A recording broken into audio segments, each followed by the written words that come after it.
Hai, saya Rino Wicaksono. Saya seorang arsitek, perancang kawasan, dan juga perencana wilayah. Mohon bisa subscribe, likes, and comments. Saya akan selalu menanggapi semua komen dari Anda. Mudah-mudahan bermanfaat. Terima kasih.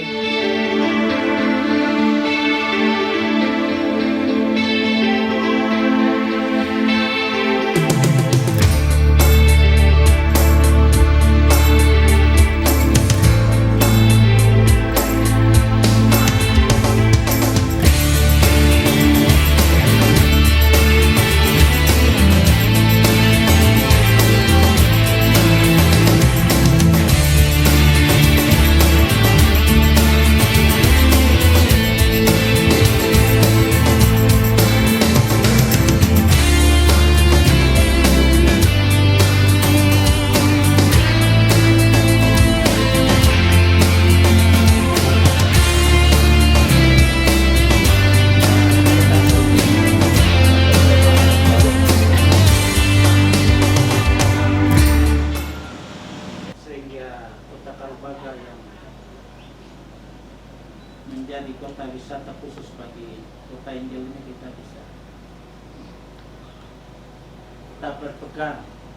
Jadi kita ciptakan kondisi-kondisi daerah yang aman nyaman bagi kita. Kegiatan ruang Injil fisik atau wilayah dan keluaran daripada kegiatan dan metodologi kerjanya. Lanjut.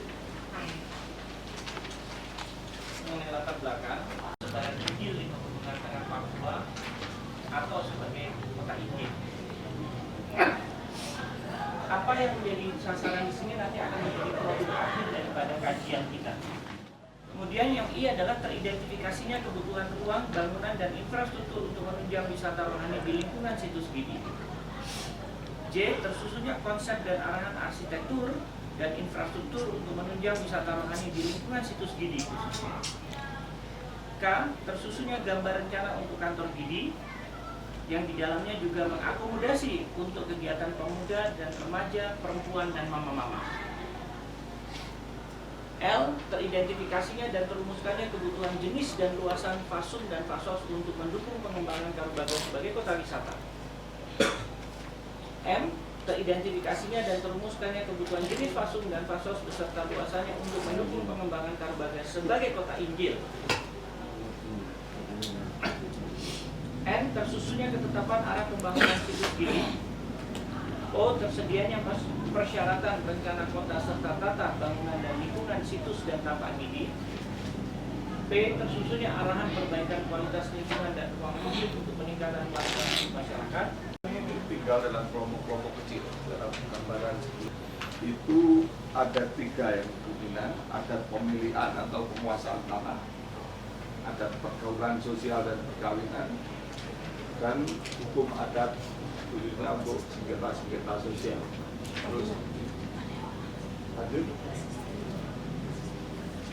hadirnya misionaris ke wilayah Kalbaga kira-kira setengah abad lebih yang lalu itu kecuali membawa agama Kristen juga berpengaruh pada pendidikan, kesehatan, keterampilan masyarakat Kalbaga bahasa ini.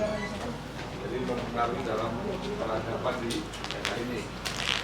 Misionaris juga sangat mengurangi peperangan atau konflik antar kelompok sosial dari kelompok-kelompok komunitas itu.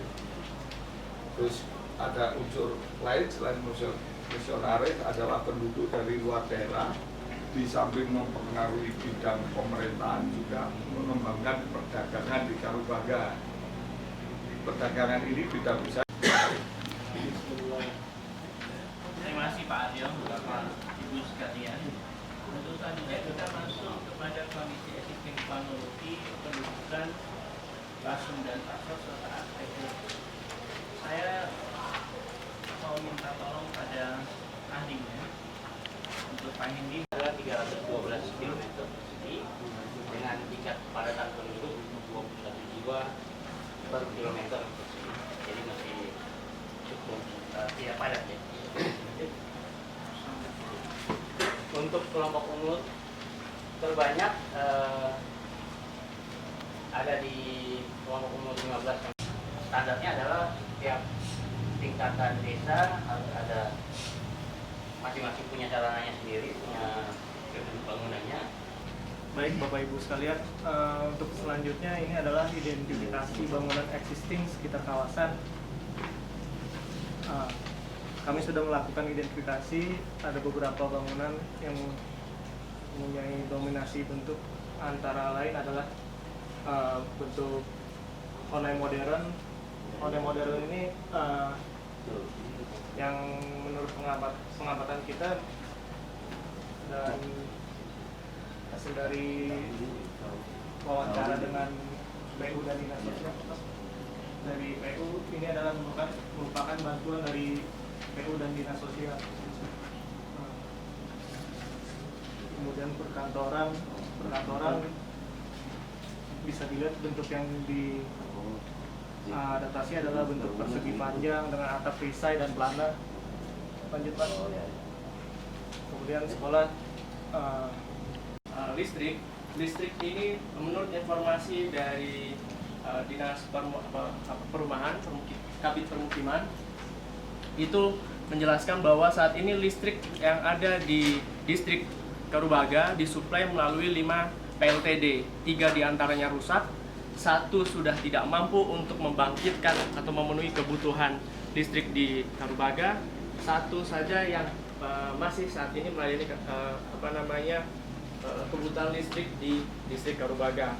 Untuk itu kami menyarankan untuk kedepannya perlu ditambahkan PLTD atau dibuatkan sinkronisasi antara PLTD yang kurang daya untuk membangkitkan dengan yang cukup supaya daya yang dihasilkan mampu untuk memenuhi kebutuhan seluruh Karubaga.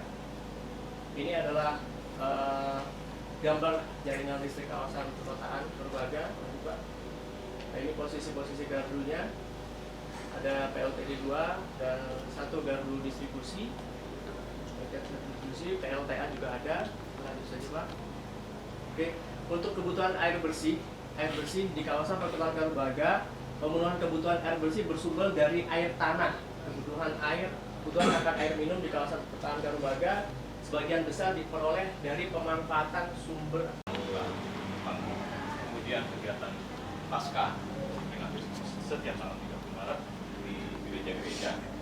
Kemudian ada kegiatan pembaptisan. Ini dilakukan secara berkala karena tidak waktunya tidak ditentukan secara pasti, tapi secara berkala, di mana di lokasinya ditempatkan di kolam baptis. Kemudian perayaan Hari Natal pada tanggal 25 Desember setiap tahunnya.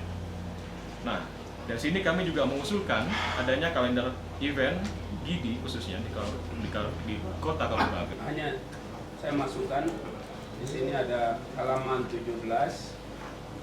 Halaman 17 itu sejarah dan budaya Dani atau strip dari Lani Karubaga. Itu untuk kami ini biasanya Dani itu baru saja dan sebenarnya itu Lani saja. ya, Lani saja, Dani itu tidak ada. Itu waktu orang barat masuk di daerah Pokodini, Wamena, kasih nama itu Dani, tapi sebenarnya Lani saja. Tidak, kami di daerah Kabupaten Tolikara, Mambramo Tengah seperti Pokodini, Biom, Puncak Jaya itu tidak pakai Dani, Lani saja. Untuk Pak Ernest, ada koreksi mengenai penamaan Lani dan Dani menjadi perhatian bagi kami Pak. Kemudian juga ada koreksi nama tempat pembaptisan pertama di kali Koge atau Kogime tapi bukan Kurage, itu juga menjadi koreksi kami. Khusus Karubaga ini dilihat dari peta kawasan bahwa Karubaga ini termasuk kawasan lindung. Terkait dengan kondisi tanahnya itu adalah umumnya teksturnya mudah longsor. Dalam hal ini tekstur yang artinya tidak kuat lagi itu kan. Langkah bagusnya juga direkomendasikan kepada kami di sini karena kami takutnya ke depan pemerintah akan disalahkan untuk penggunaan kawasan, masalah lingkungan. Eksploitasi daripada penggunaan lahan yang ada di sini ya sudah cukup, mau tidak mau adalah merupakan pilihan. Karena ini Karubaga ini adalah merupakan ibu kota kabupaten. Jadi mungkin Bapak bisa merekomendasikan apa dipertegas dalam penyusunan tata ruang daripada Karubaga ini. Mungkin demikian yang saya bisa sampaikan. Terima kasih Pak. Kami sudah memiliki arsipnya, bisa dilihatkan Pak di lampiran, bahwa sebenarnya area Karubaga dan sekitarnya itu tidak ideal untuk bangunan-bangunan gedung besar. Hanya bisa bangunan kecil saja. Dan kalau itu dibangun bangunan besar, pasti longsor. Pasti longsor. Pasti retak. Jadi tanahnya sumokor, artinya itu dia tidak bisa menyimpan air. Dia bukan aluvial. Aluvial itu tanah baru, lemparan dari perut bumi karena letusan gunung vulkanik, dan ini subur. Karubaga tidak seperti itu. Karubaga itu tanahnya berongga, sulit menyimpan air, dan mudah longsor. Jadi kalau kita lihat ini adalah jenis tanahnya, maka sebagian dari terbesar di daerah Karubaga di sini itu adalah tanah yang mudah longsor. Beda dengan di daerah yang lebih rendah, yang lebih bisa membangun bangunan-bangunan besar. Dan kalau kita lihat di Karubaga di sekitarnya sini, sulit sekali mencari area yang luas. Sulit mencari area yang luas, datar luas, pasti miring-miring. Nah, itu akan mempersulit sistem konstruksi, dan itu akan mahal sekali. Mahal sekali. Jadi akan sulit membangun bangunan besar di Karubaga dan sekitar Karubaga karena sifat tanahnya. Jadi dia bergerak. Jadi kalau permukaannya tidak bergerak, seakan-akan tidak bergerak, bawahnya bergerak, Pak. Jadi ada arus bawah permukaan tanah yang bergerak begitu. Nah, ini kita lihat beberapa bangunan di sini menggunakan fondasi tanam. Tiba-tiba lantainya retak, Pak, kepuntir karena fondasinya didorong di bawah tanah, dia kedorong oleh arus bawah tanah. Nah, memang kondisinya seperti itu, makanya tidak ideal untuk menjadi pusat pembangunan bangunan yang gedungnya besar-besar. Ini bukan dokumen tata ruang, ini dokumen arahan pengembangan Karubaga secara tematis. Polsek Dinas Terantik. Saya tanya kepada bapak-bapak, ini kita bahas tentang ini pemindahan kabupaten atau yang mana kita bahas? Saya tanya Pak, saya belum ngerti. Mohon juga difahami Pak, rencana pemindahan ibu kota itu bukan dari kami. Kami tidak tahu menahu mengenai itu. Itu adalah keputusan DPRD Kabupaten Tolikara. Sudah diputuskan tahun 2017 dengan alasan yang mereka sudah sampaikan di dalam sidang bahwa ibu kota direncanakan pindah dengan kondisi lahan yang lebih baik dan mungkin penduduknya lebih sedikit sehingga mereka lebih mudah membangun ibu kota di sana. Nah, alasan ibu kota pindah bukan karena Karubaga kota Injil, bukan. Alasannya lain. Nah, kami mendapat tugas kalau ibu kota ini pindah, Karubaga ini temanya apa? Nah, setelah kami ke lapangan, setelah kami diskusi dengan banyak pihak, ternyata Karubaga yang paling tepat adalah sebagai kota Injil dan diperkuat sebagai kota Injil. Itu yang paling benar. Jadi bukan karena Karubaga mau dibuat sebagai kota Injil, kemudian ibu kota dipindah. Bukan seperti itu. Ibu kota sudah diputuskan pindah karena alasan lain. Kami ditugaskan untuk mencari tema pengembangan. Apakah temanya menjadi kota agro, apakah temanya menjadi kota wisata, atau temanya menjadi kota pertanian misalnya. Ternyata yang paling benar adalah menjadi kota Injil. Karena berdasarkan sejarah ini faktual dan kuat sekali.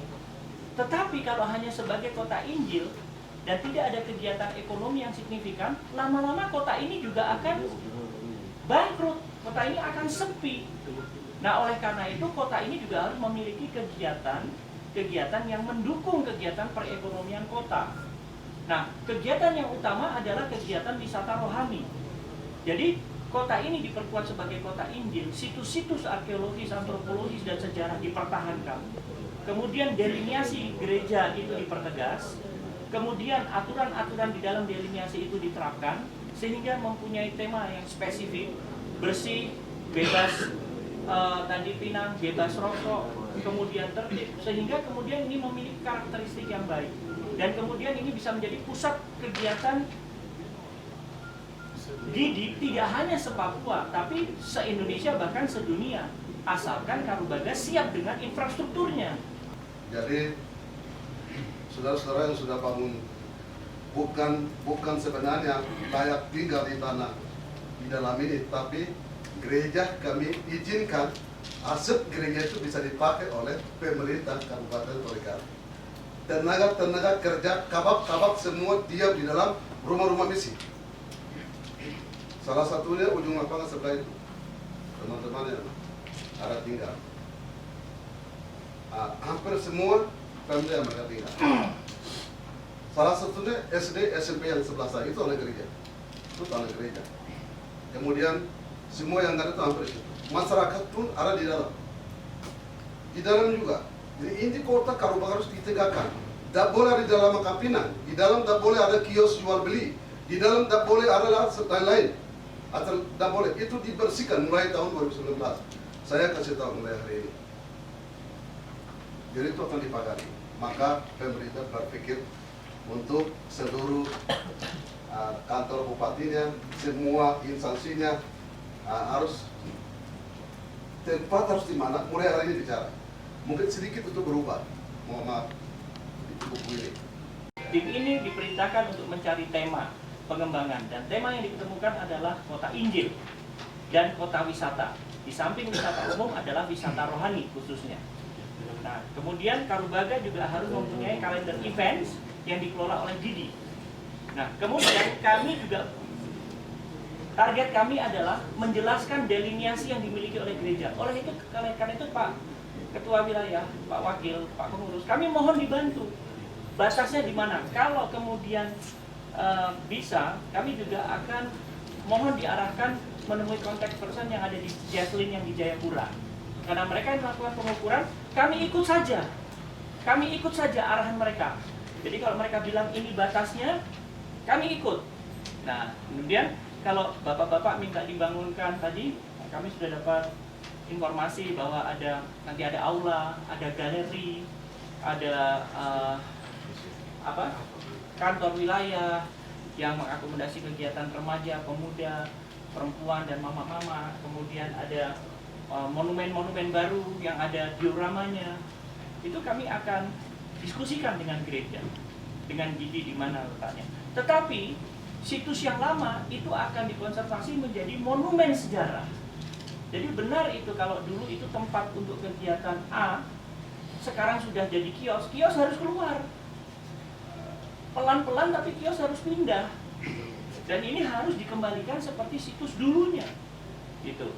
Dan kalau dari segi arsitektur, bahwa secara historis, bahwa dulu misionaris itu memperkenalkan sistem atap pelana atau perisai atau bentuk-bentuk khusus dengan material khusus, dan itu harus dikembalikan seperti zamannya, yang kita kembalikan. Gitu. Jadi agar supaya orang kalau datang kemari itu bisa melihat suasana seperti apa dulunya. Gitu. Jadi dan sebagian juga seperti tempat pembasuhan yang sekarang sudah tidak bisa dipakai, ya harus dikasih pagar, diberi penjelasan ini dulu tempat pembasuhan pertama. Jadi diberi dijadikan monumen lah, gitu ya, supaya orang itu semakin khusuk kalau kemari gitu. Umat Didi khususnya kemari, dia melihat sejarah lahirnya Didi di sini, jadi semakin paham tentang Didi. Buyu kah? Kalau kau maka namun dake. Kabupatennya Budake. Tepuk tangan. Saya kepala suku Odowapi di seluruh Kabupaten Tolikara saya. Imeng yo ngomong gue ada kan le. Ambeli wawangan tuh aja le wadah le. Ini gue jadi orang orang ini na ulah kamu kan orang dulu tahu gua. Kalau may kurang mengenai nama jembat nama jepua. Bilokan pembeka wali. Kabupaten jual kaya ini orang kena. Man bakal orang kena. Uni bakal orang kena. Dia bakal ini orang wali jembat nama jekawa. Tinu kolom kali. Gue nak kamu ampunwa. Oba kiri gue nak ampunwa. Tiu gue nak mana lagi. Ayong kau lagi. Umangkan doan lagi. Di mana lo kada ngomel. Doan konan gue ni. Lo ini nama kena kapunu konan pembek bumbu. Sampai binu kan pembek bumbu. Kan ani lo kena lagi. Karena wagin mengenai yang ini kan Biasanya ada tempat-tempat air di mana ada mengalir. Setiap dia tetap di situ bikin gorong-gorong. Jangan pindahkan air itu kemana-mana. Akhirnya ini tanah longsor. Pemindahan air itu, Pak. Pemindahan air. Dari tempat ke tempat yang lain. Pengelolaan air. Akhirnya longsor. Manajemen air. Lembaga harus mempunyai kalender kegiatan, mempunyai infrastruktur yang memadai, memiliki fasilitas yang mendukung. Air, tadi kan sudah dibahas, air harus diperbaiki, sistem persampahan harus diperbaiki. Wong ini kota Injil yang nggak boleh kotor, airnya harus bersih, harus berkualitas baik, persampahannya harus diatur, drainasenya harus bersih. Kalau bisa ikan bisa hidup di situ, jangan buang hidup di situ. Nah, karena ini adalah kota rohani, kota Injil, maka perencanaannya pun diarahkan semuanya adalah berada sesuai dengan aturan-aturan yang ada di dalam GIDI mengenai kebersihan, kedisiplinan, menjaga lingkungan dan seterusnya. Itu yang kami coba untuk gali dan akan kami tuangkan dalam konsep pengembangan kota tematis ini, gitu.